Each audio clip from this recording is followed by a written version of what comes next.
여러분은 단돈 몇천 원짜리 주먹밥 하나가 한 사람의 운명을 바꿀 수도 있다는 사실을 믿으시나요? 오늘 저는 화려하지만 냉혹한 도시 이곳 서울 한복판에서 일어난 실화를 들려드리고자 합니다. 하지만 눈물 젖은 그 작은 골목길로 들어서기 전에 잠시 시간을 내어 구독과 좋아요를 눌러주시고 지금 어느 도시에서 이 이야기를 듣고 계신지 댓글로 남겨주세요. 어쩌면 이 이야기 속의 기적이 여러분에게도 찾아갈지 모르니까요. 모든 것은 부유층 자제들의 성지라 불리는 청담예술고등학교의 한 전설에서 시작되었습니다. 안개가 자욱한 아침이면 반들반들한 검은색 세단들이 줄을 지어 도련님과 아가씨들을 등교시키는 모습이 보이곤 했습니다. 하지만 가장 기이한 것은 그 슈퍼카 무리가 아니라 마치 금을 입힌 듯 찬란하게 빛나는 황금빛 윙바디. 트럭 한 대가 항상 그 고급 세단 행렬 뒤를 조용히 따르고 있다는 점이었습니다. 그 당시 가난한 여학생 김은지는 아무것도 알지 못했습니다. 그녀는 매일 아침 그저 노점상 할머니를 돕기 위해 샀던 김밥 한 줄이 운명의 문을 여는 열쇠가 되어 자신의 인생과 저 황금 트럭의 전설을 완전히 뒤바꾸게 될 줄은 꿈에도 몰랐습니다. 그 영광의 빛이 없었던 시절로 시간을 되돌려 봅니다. 서울 전체가 영하의 추위 속에서 깊은 잠에 빠져 있던 새벽, 청담고의 높은 돌담 및 보이지 않는 구석에는 작은 백열등 하나만이 위태롭게 타오르고 있었습니다. 그 희미한 불빛 아래에는 검은 테이프가 덕지덕지 붙은 채 찬 바람을 힘겹게 버티고 있는 색바랜 파라솔이 있었습니다. 그리고 그 밑에는 활처럼 등이 굽은 할머니 한 분이 웅크리고 앉아 계셨습니다. 바로 이옥자 할머니였습니다. 탁탁탁 플라스틱 도매 칼이 부딪히는 소리가 규칙적으로 울려 퍼지며 새벽의 정적을 찢었습니다. 이 할머니는 나무 껍질처럼 주름지고 떨리는 손으로 긴발 위에 김을 조심스럽게 펼쳤습니다. 밥솥에서 피어오르는 뜨거운 김이 할머니의 고단한 얼굴을 스쳤습니다. 새벽 3시부터 찬물에 손을 담가 쌀을 씻고 채소를 다듬느라 할머니의 손등은 트고 피가 맺혀 있었습니다. 간혹 할머니는 입김을 불어 뼈에 사무치는 추위를 녹이려 했지만 김밥을 마는 손길은 멈추지 않았습니다. 이 제곱미터도 차에되지 않는 이 좁은 좌판이 할머니 생계의 전부였습니다. 할머니는 이 차가운 담벼락 모퉁이에서 30년을 버티며 수많은 학생이 지나가는 것을 지켜보았지만 할머니의 세상은 고소한 참기름 냄새와 바쁜 발자국 소리 안에만 머물러 있었습니다. 바로 그때 어두운 골목 어귀에서 익숙한 발자국 소리가 들려왔습니다. 아직 해가 뜨지도 않았는데 누군가 걸어오고 있었습니다. 이 할머니는 손을 멈추고 흐릿한 눈을 들어 쳐다보았습니다. 새벽 안개를 뚫고 한 여학생이 나타났습니다. 낡은 교복 소매는 해져서 실밥이 터져 있었고 무릎을 덮는 긴 치매는 비싼 표백제로도 지워지지 않는 희미한 얼룩이 남아 있었습니다. 하지만 초라한 겉모습과는 달리 소녀의 얼굴에는 아침 햇살보다 더 환하고 따뜻한 미소가 피어 있었습니다. 18세의 은지였습니다. 은지는 익숙한 할머니의 모습을 보자마자 힘차게 손을 흔들었습니다. 등 뒤의 가방은 무거워 보였지만 발걸음만은 가벼웠습니다. 할머니, 제가 또 오늘 첫 손님이네요. 은지의 맑은 목소리가 어둠의 침울함을 몰아냈습니다. 이 할머니는 소녀를 보며 일부러 미간을 찌푸리고 투덜거리는 척했지만 입가에는 번지는 미소를 감출 수 없었습니다. 이 녀석아 고3 수험생이면 잠이나 더 잘 것이지. 닭도 안 운 시간에 매일 못하러 기어 나오는 거야. 입으로는 타박하면서도 할머니의 손은 이미 방금 만든 김밥 중 가장 크고 단단하며 게맛살과 단무지가 가장 많이 들어간 것을 골라본 호일에 정성스레 싸고 있었습니다. 자, 가져가라. 따뜻할 때 먹어. 은지는 두 손으로 김밥을 받았습니다. 마치 귀중한 보물을 받는 듯 공손히 고개를 숙였습니다. 그리고는 코트 주머니에서 꼬깃꼬깃하지만 모서리를 반듯하게 편 1,000원짜리 지폐 2장을 꺼냈습니다. 그녀는 할머니의 낡은 플라스틱 바구니에 돈을 살며시 놓았습니다. 이 할머니는 그 돈을 보며 가슴이 미어지는 것 같았습니다. 할머니는 은지의 집안 사정을 잘 알고 있었습니다. 아버지는 공사장에서 산재를 당해 다리를 절뚝거리며 아무도 써주지 않는 처지였고, 어머니는 고깃집에서 밤늦게까지 설거지 아르바이트를 했습니다.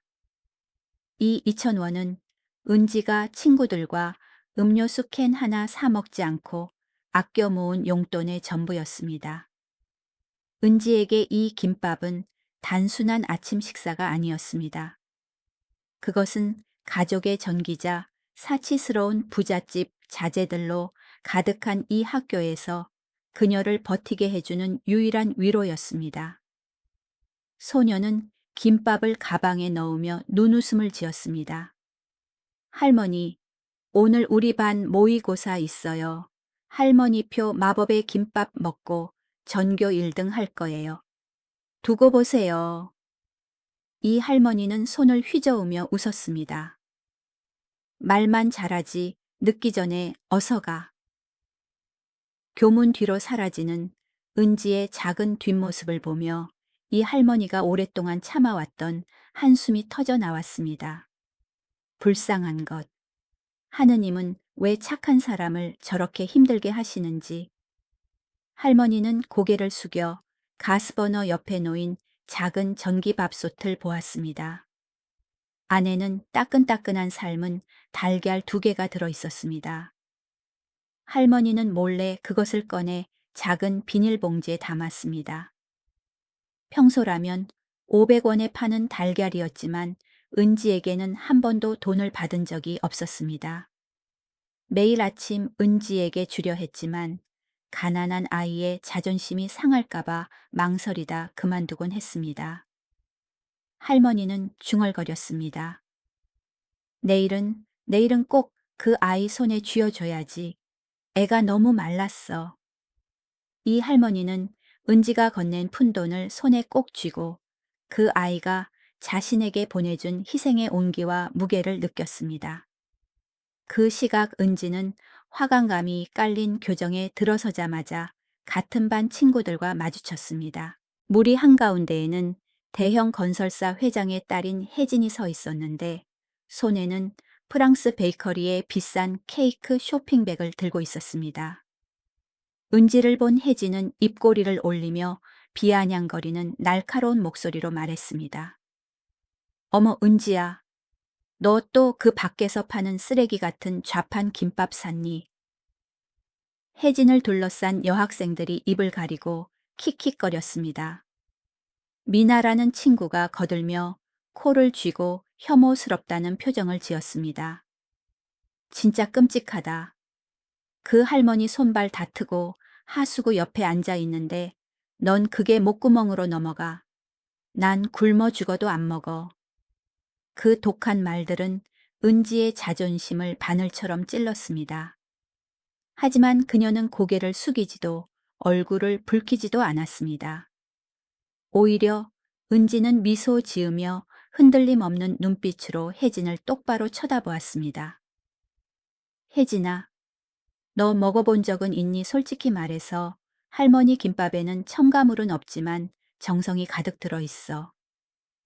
너희가 들고 있는 영혼 없는 패스트푸드보다 100배는 더 맛있고 깨끗해. 혜진은 말문이 막혀 반박하려 했지만 은지는 목소리를 낮춰 진심을 담아 계속 말했습니다.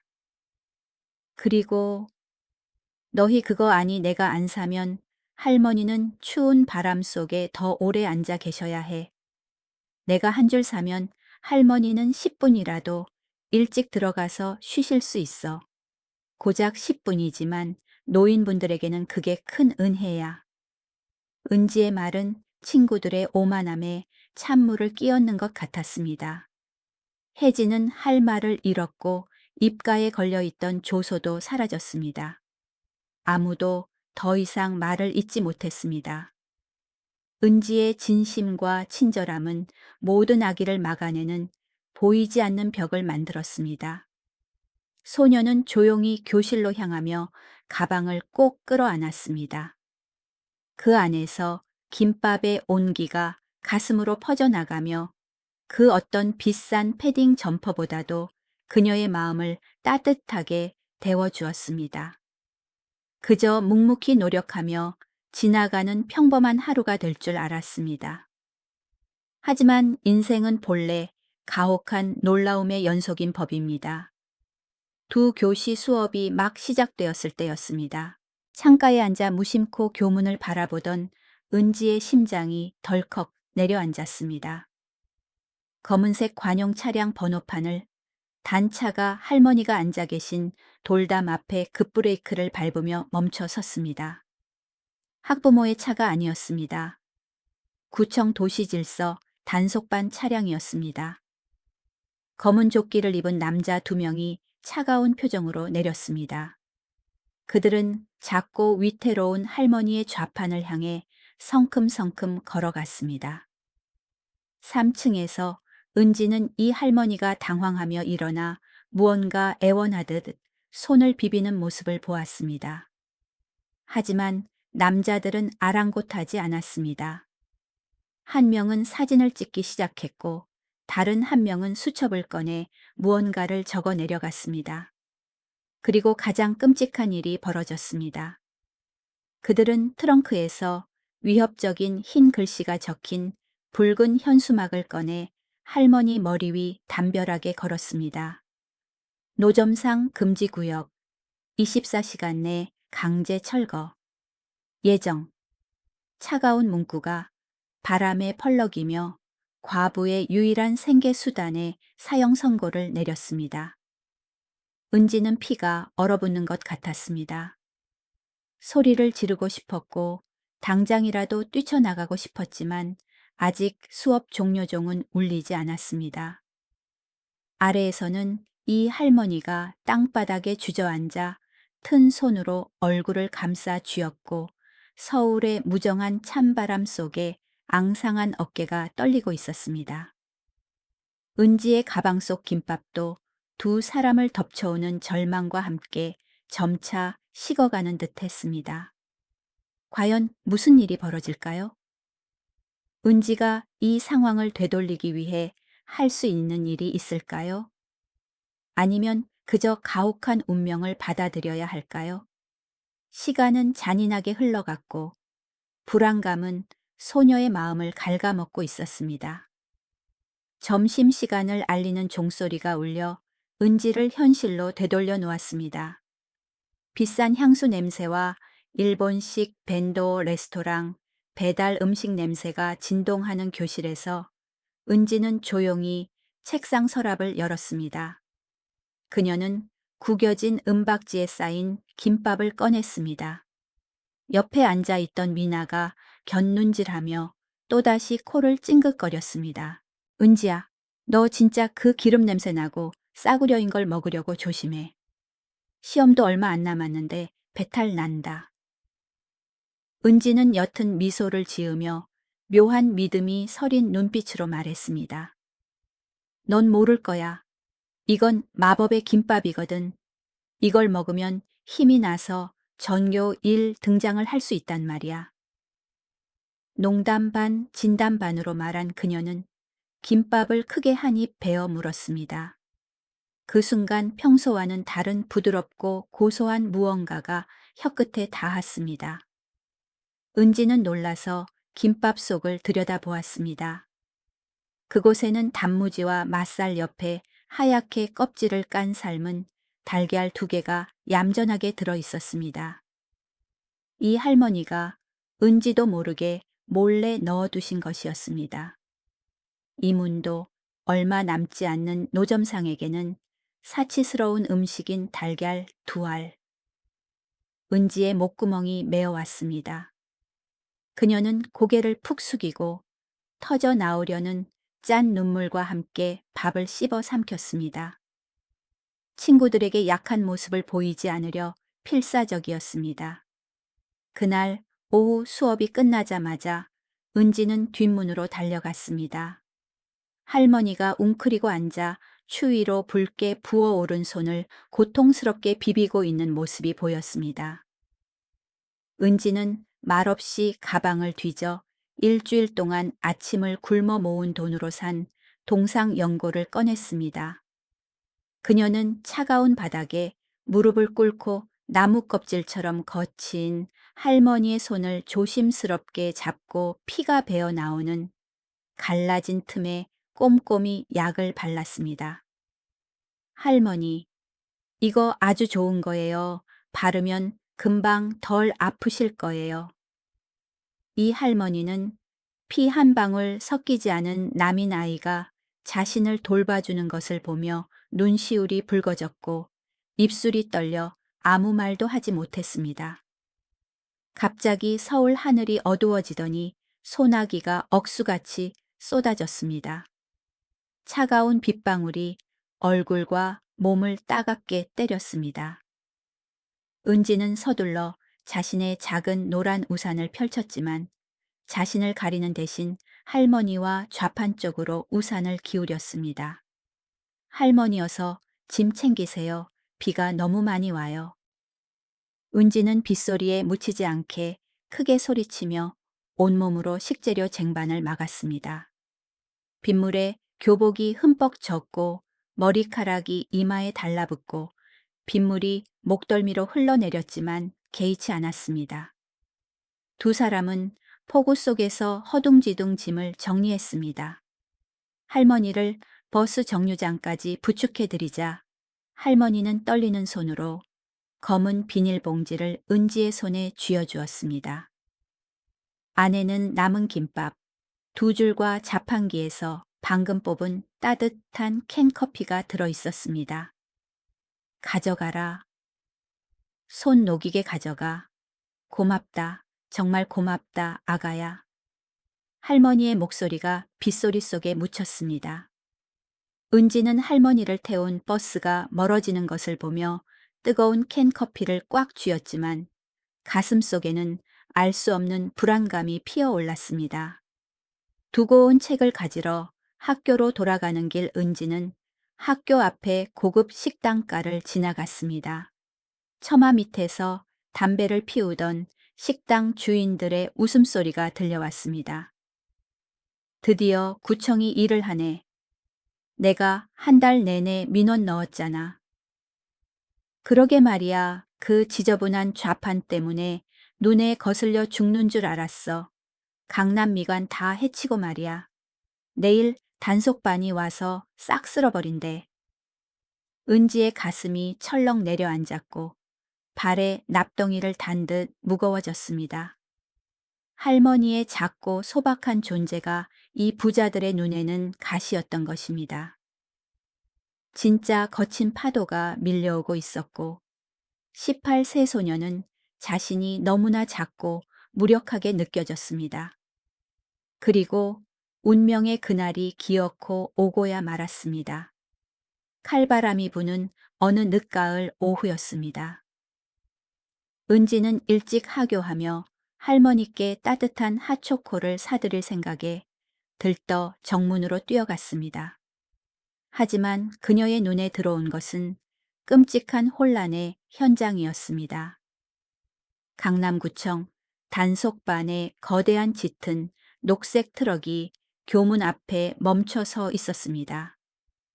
제복을 입은 남자 5~6명이 할머니의 작은 리어카를 둘러싸고 있었습니다. 쇠부티가 부딪히는 날카로운 소리와 고함이 섬뜩하게 울렸습니다. 비키세요. 철거 명령 떨어졌습니다. 아저씨들 제발 한 번만 봐주세요. 여기서 30년을 장사했어요. 이게 내 밥줄이라고요. 늙은 이 할머니는 리어카 끝을 부여잡고 눈물을 흘리며 쉰 목소리로 애원했습니다. 하지만 공무를 집행하는 사람들은 요지부동이었습니다. 그들은 거칠게 할머니의 손을 떼어냈습니다. 그 광경을 본 은지는 피가 거꾸로 솟는 것 같아 비명을 지르며 불나방처럼 뛰어들었습니다. 그녀는 작은 양팔을 벌리고 거구의 남자들과 연약한 할머니 사이를 가로막았습니다. 안 돼요. 아저씨들, 멈추세요. 할머니가 뭘 잘못했는데요. 그냥 김밥 파는 거잖아요. 제발 부탁이에요. 이 기집애가 안 비켜 공무집행 방해할 거야. 참다 못한 단속 반원 한 명이 팔을 휘둘러 밀쳤습니다. 은지는 비틀거리며 거친 아스팔트 바닥에 나동그라졌습니다. 쫙! 무릎이 바닥에 심하게 쓸리며 흰 양말 위로 붉은 피가 배어 나왔습니다. 은지야. 이 할머니가 고통스럽게 소리치며 아이를 일으키려 달려오려 했습니다. 하지만 바로 그 순간 할머니의 전 재산인 리어카가 번쩍 들려 트럭 짐칸으로 내동댕이 쳐졌습니다.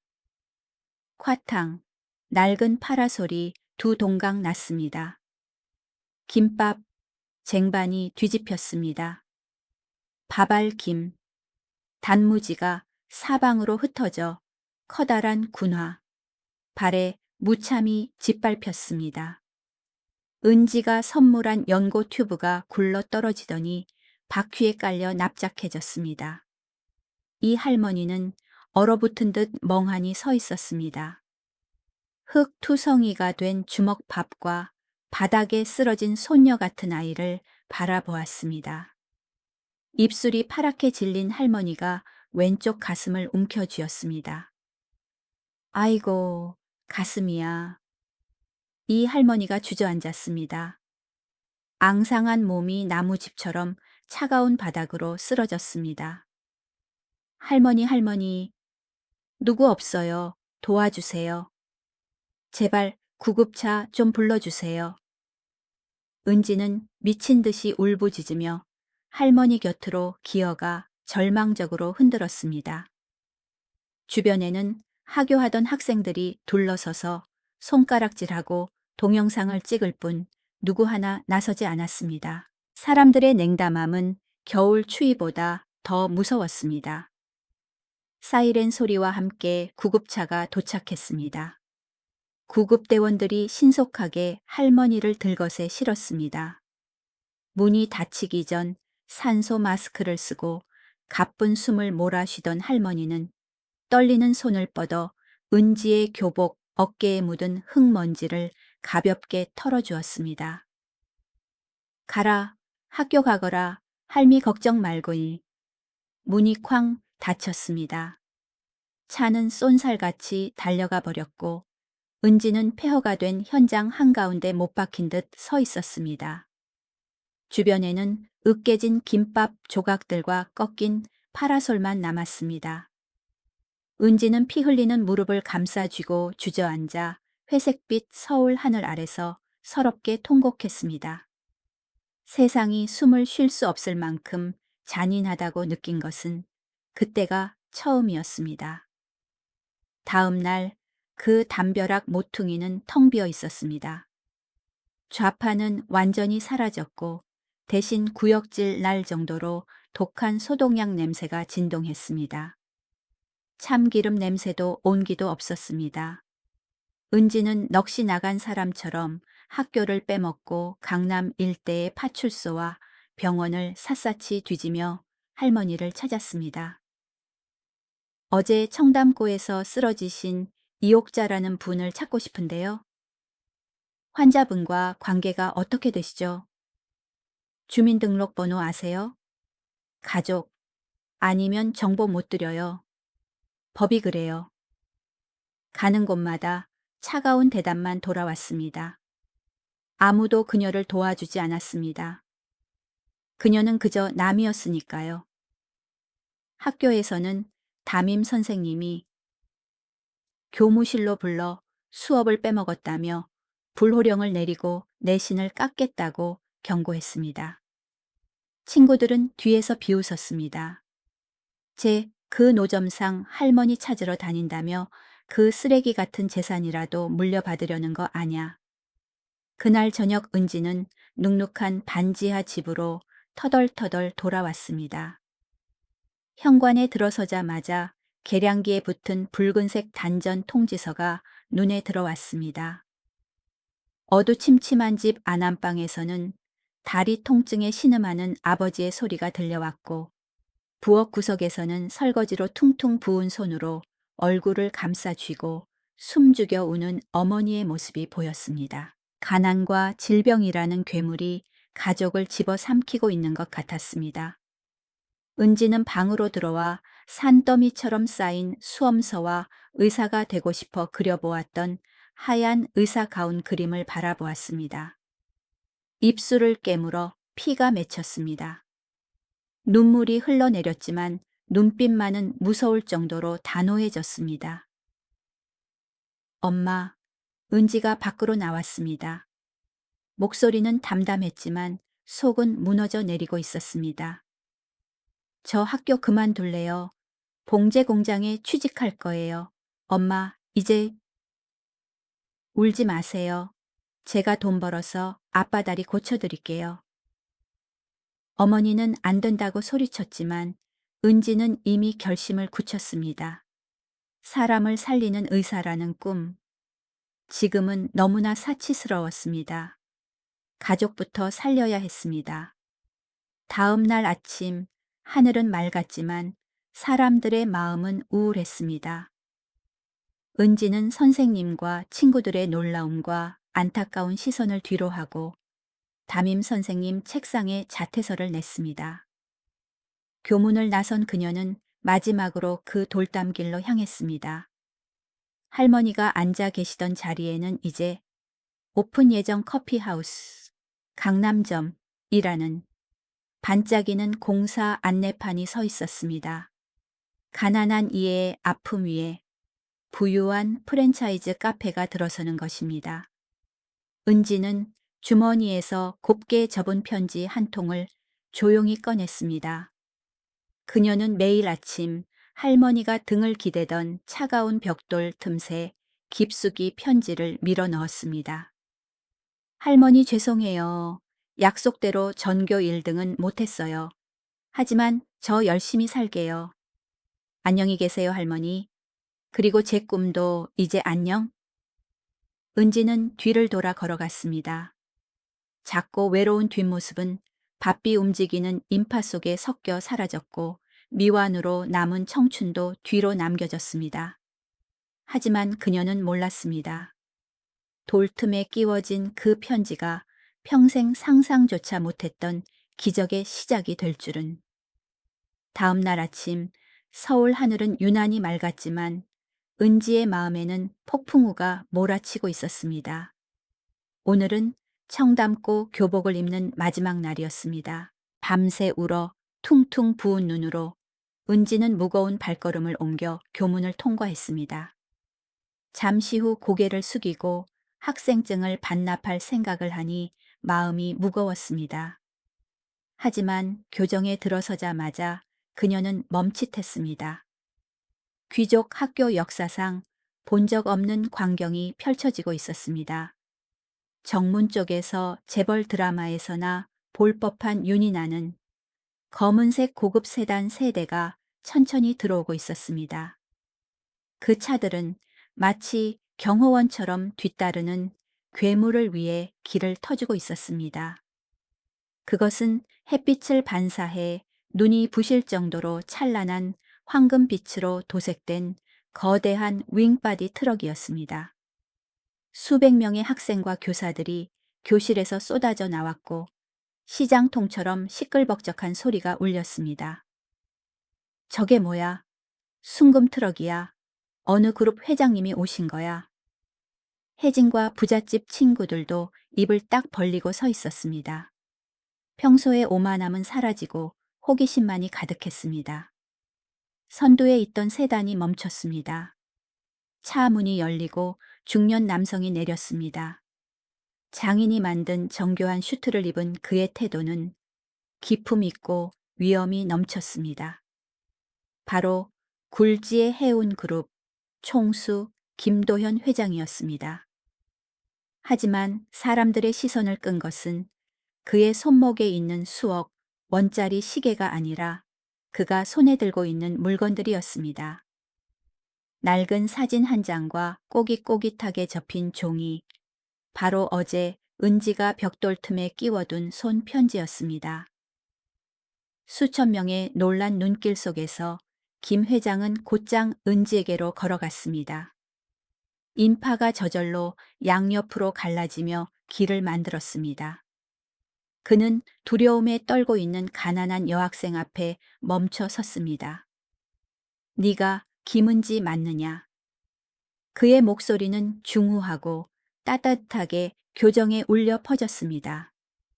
무슨 일인지 이해하지 못한 은지는 힘없이 고개를 끄덕였습니다. 김 회장은 손에 든 구겨진 편지를 천천히 펼쳤습니다. 그는 은지가 할머니를 위해 쓴 눈물 젖은 글귀를 한 줄 한 줄 큰 소리로 읽어 내려갔고 은지의 눈을 똑바로 바라보았습니다. 나는 너를 지켜봐 왔다. 넉넉지 않은 형편에도 매일 김밥을 사는 너를 보았다. 낯선 노인을 위해 비를 막아주는 너를 보았다. 그 낡은 리어카를 지키기 위해 단속반과 홀로 맞서 싸우는 너를 보았다. 그리고 모두가 등을 돌릴 때 마지막까지 그분의 손을 잡고 있던 너를 보았다. 그는 깊은 숨을 들이쉬었고 감격에 목소리가 떨렸습니다. 아무도 보지 않을 때 너는 가장 선한 행동을 했다. 은지야, 너는 위대한 사람이다. 말을 마치자마자 김 회장이 손짓했습니다. 철커덕, 치익. 황금 트럭의 짐칸 문이 독수리의 날개처럼 서서히 위로 열렸습니다. 학교 전체가 경악하며 소리를 질렀습니다. 트럭 안에는 평범한 화물이 아니었습니다. 신사임당 5만 원권 돈다발이 산더미처럼 쌓여 있었고 2,000쌀 중에서도 최상급 쌀포대 귀한 홍삼 건강식품 박스, 그리고 최첨단 의료 장비들이 가득했습니다. 이건 모두 네가 받아 마땅한 것들이다. 김 회장이 당당하게 선언했습니다. 이 돈과 물품이면 내 가족이 3대째 풍족하게 살기에 충분하다. 아버지 다리 수술도 받을 수 있고 어머니는 더 이상 설거지를 안 하셔도 된다. 그리고 너는 학비 걱정 없이 의사의 꿈을 계속 이어나갈 수 있다. 벌집을 쑤신 듯 웅성거리는 소리가 터져 나왔습니다. 혜진은 질투심에 얼굴이 시퍼렇게 질려 멍하니 서 있었습니다. 누구나 은지가 달려가 울며 감사하다고 하고 그 막대한 재산을 받을 것이라 생각했습니다. 그것은 누구에게나 꿈이자 즉석에서 인생 역전을 이뤄주는 로또였으니까요. 하지만 아니었습니다. 은지는 그 자리에 얼어붙은 듯 서 있었습니다. 눈앞에 돈 무더기를 보고 김 회장을 보았습니다. 그녀의 눈은 탐욕으로 빛나지 않았고 오히려 고통스러운 눈물이 흘러내렸습니다. 그녀는 다가가 고급 슈트를 입은 회장의 옷소매를 꽉 잡았습니다. 손이 심하게 떨리고 있었습니다. 전 필요 없어요. 은지는 고개를 세차게 저었습니다. 목소리는 울먹임 속에 터져 나왔습니다. 돈은 필요 없어요. 저 돈 한 푼도 필요 없다고요, 아저씨. 제발 저한테 알려주세요. 할머니는 살아계신가요? 어디 계세요? 아저씨는 할머니 어디 계신지 아시죠? 제발 살아계시다고 말해주세요. 교정은 찬물을 끼얹은 듯 조용해졌습니다. 바람도 멈춘 듯 했습니다. 김 회장은 멍하니 서 있었습니다. 평생을 비즈니스 세계에서 뒹굴며 돈으로 모든 문제를 해결해온 그였지만 피 한 방울 섞이지 않은 사람의 생사를 묻기 위해 전 재산을 거절하는 사람은 처음 보았습니다. 그는 자신이 틀렸음을 깨달았습니다. 이 소녀의 마음을 과소평가했던 것입니다. 은지의 인간의 앞에서 돈은 갑자기 너무나 하찮고 무의미해 보였습니다. 권위 있는 회장의 눈시울이 뜨거워졌습니다. 그는 은지의 어깨에 손을 살며시 올리고 떨리는 목소리로 말했습니다. 할머니는 살아계신다. 가장 안전하고 따뜻한 곳에서 너를 기다리고 계셔. 그는 경호원들에게 황금 트럭의 문을 닫으라고 지시했고 수백 쌍의 아쉬움 가득한 눈길을 뒤로 했습니다. 그는 직접 최고급 검은 세단의 문을 열어 은지를 태웠습니다. 차는 헛된 욕망에 사로잡힌 청담고와 사람들을 뒤로하고 서울 시내를 향해 쏜살같이 달려갔습니다. 차는 곧장 서울대학교 병원으로 향했습니다. 한국 최고의 병원이자 돈이 있어도 VIP, 병실을 바로잡기 힘든 곳이었습니다. 은지는 대리석이 깔린 VIP, 로비를 지나 전용 엘리베이터를 타고 최상층으로 올라갔습니다. 복도는 조용했고 독한 소독약 냄새 대신 라벤더 향기가 은은했습니다. 김 회장은 그녀를 큰 오크나무 문 앞으로 안내한 뒤 뒤로 물러나며 들어가 보라는 듯 고개를 끄덕였습니다. 은지는 떨리는 손으로 문을 밀었습니다. 고급 아파트처럼 넓은 병실 안 통유리창을 통해 가을 햇살이 부드럽게 쏟아지고 있었습니다. 새하얀 침대 위에 한 할머니가 등을 기대고 앉아 계셨습니다. 혈색이 돌아온 얼굴에 깨끗하고 향기로운 환자복을 입고 계셨습니다. 이 할머니였습니다. 빗속에서 웅크리고 있던 꼬질꼬질한 노점상. 할머니가 아니었습니다. 할머니, 은지의 비명 같은 부르짖음이 울렸습니다. 그녀는 달려가 침대 옆에 무릎을 꿇고 할머니의 주름진 손에 얼굴을 묻고 길 잃은 아이가 엄마를 찾은 듯 엉엉 울었습니다. 이 할머니도 눈물을 글썽이며 따뜻하고 떨리는 손으로 은지의 헝클어진 머리를 쓰다듬었습니다. 아이고, 이 바보 같은 녀석. 왜 눈이 퉁퉁 붓도록 울고 그래? 할미 괜찮아. 괜찮다니까. 할머니는 눈물 범벅이 된 은지의 얼굴을 들어 올리며 인자하게 웃으셨습니다. 이 은인 덕분에 저분이 나를 여기로 데려와서 제일 좋은 약으로 치료해줬어. 나 다 나았다 정말이야. 그제야 은지는 할머니의 성함이 이옥자라는 것을 알게 되었습니다. 할머니는 은지의 손을 꼭 잡고 목매인 소리로 말했습니다. 평생을 외롭게 살며 사람들한테 쫓겨났어. 오직 너만이 나를 사람 취급해줬어. 고맙다, 은지야. 김 회장은 문 밖 유리창 너머로 조용히 지켜보고 있었습니다. 가난한 소녀가 피도 안 섞인 할머니를 끌어안고 눈물 속에서 행복하게 웃는 모습이 보였습니다. 그 장면은 그가 가진 어떤 막대한 재산보다 아름다웠습니다. 그는 뺨을 타고 흐르는 눈물을 훔치고 비서에게 고개를 돌려 작지만 두 사람의 인생을 영원히 바꿀 명령을 내렸습니다. 하지만 이야기는 여기서 끝이 아닙니다. 이 할머니의 진짜 정체와 김 회장이 왜 그토록 할머니를 챙겼는지에 대한 비밀이 곧 밝혀집니다. 은지의 흐느낌이 잦아들기를 기다려 김도현 회장은 조용히 그녀를 조용한 VIP 대기실로 안내했습니다.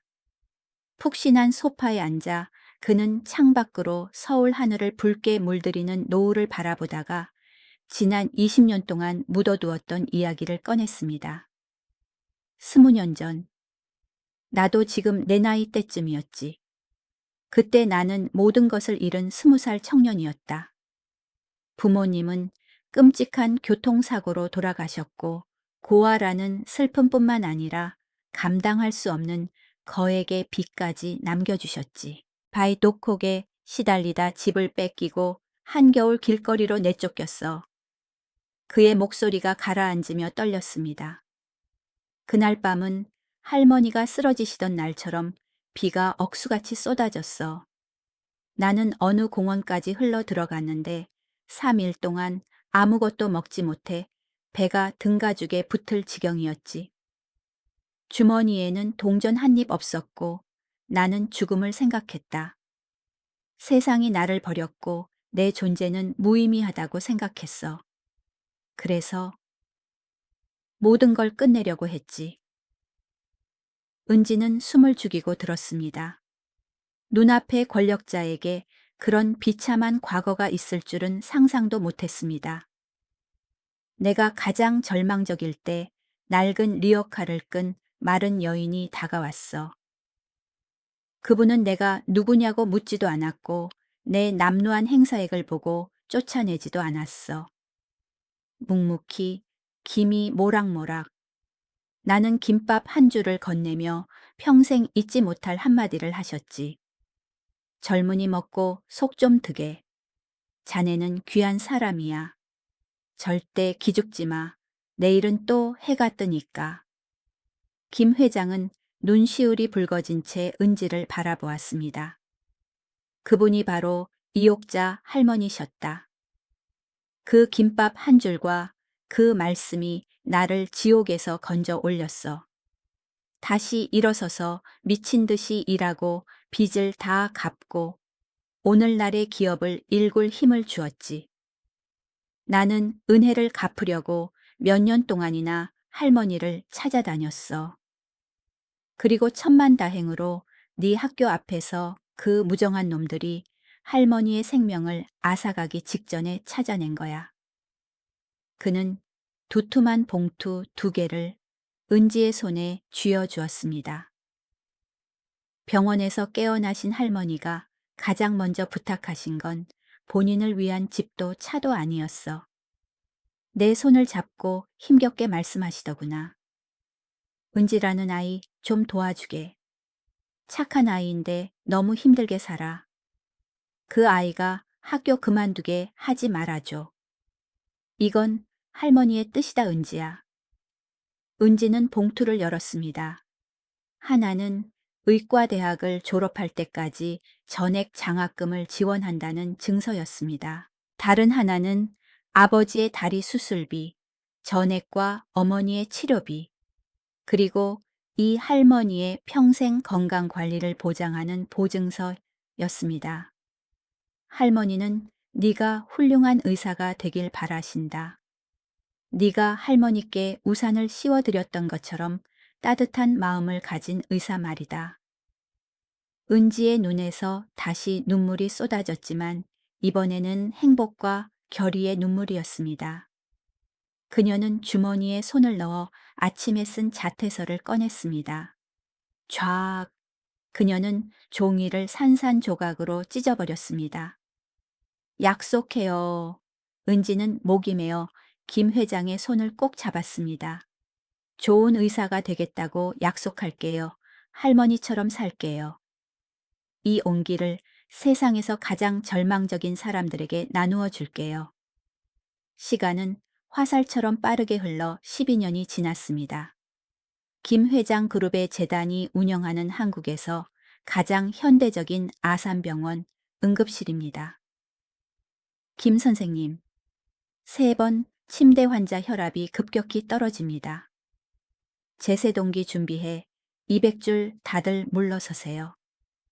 30대 초반으로 보이는 머리를 단정하게 묶고 하얀 의사 가운을 입은 여의사가 당직 팀을 단호하고 전문적으로 지휘하고 있었습니다. 바로 김은지 교수였습니다. 그녀의 가운 가슴팍 명찰 옆에는 항상 작게 디자인된 김밥 모양 배지가 달려 있었습니다. 그녀는 실력뿐만 아니라 마지막 순간까지 환자의 손을 잡고 격려하는 헌신적인 태도로 유명한 명의가 되었습니다. 늦은 오후 긴 당직 근무를 마치고 은지는 가운을 벗고 활동적인 평상복으로 갈아입은 뒤 병원 바로 옆 작은 공원으로 걸어갔습니다.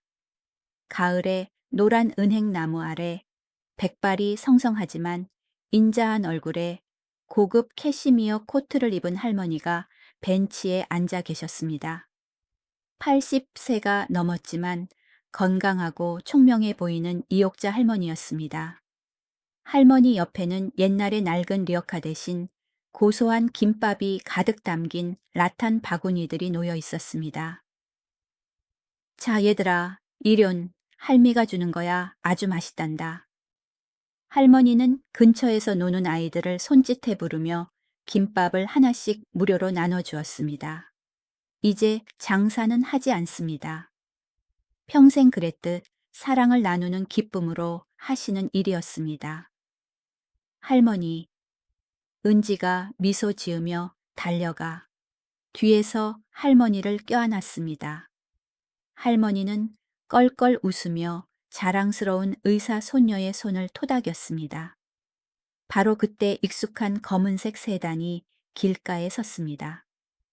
이제 머리에 서리가 내린 김도현 회장이 환한 미소를 지으며 차에서 내렸습니다. 그는 주저없이 다가와 벤치에 앉아 있는 할머니와 은지 옆에 자리를 잡았습니다. 세 사람, 권력 있는 회장, 유능한 여의사, 그리고 옛날의 노점상 할머니, 은 석양 아래 나란히 앉아 김밥을 나눠 먹었습니다.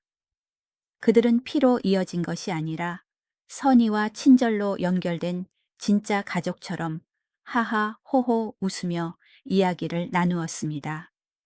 옛날 1,000원짜리 작은 주먹밥은 황금 트럭이 되었고 이제는 매년 수천 명의 생명을 구하는 의료재단이 되었습니다. 가난한 여학생과 외로운 할머니의 작은 친절에서 시작된 사랑의 선순환은 강력하게 퍼져나가 서울의 가장 차가운 구석까지 따뜻하게 드고 있었습니다. 여러분, 친절은 마치 돌고 도는 순환과 같습니다. 주는 사람은 잊을지 몰라도 받는 사람은 평생 뼈에 새기듯 기억합니다. 어쩌면 오늘 여러분의 작은 행동 하나가 미래의 위대한 기적을 위한 씨앗이 되고 있을지도 모릅니다. 오늘 이야기는 여기까지입니다. 끝까지 들어주셔서 감사합니다. 이 이야기가 여러분의 마음에 닿았다면 구독과 좋아요를 눌러주시고 이옥자 할머니와 김은지 선생님의 건강을 비는 따뜻한 댓글을 남겨주세요. 안녕하세요. 다음에도 감동적인 이야기로 찾아뵙겠습니다.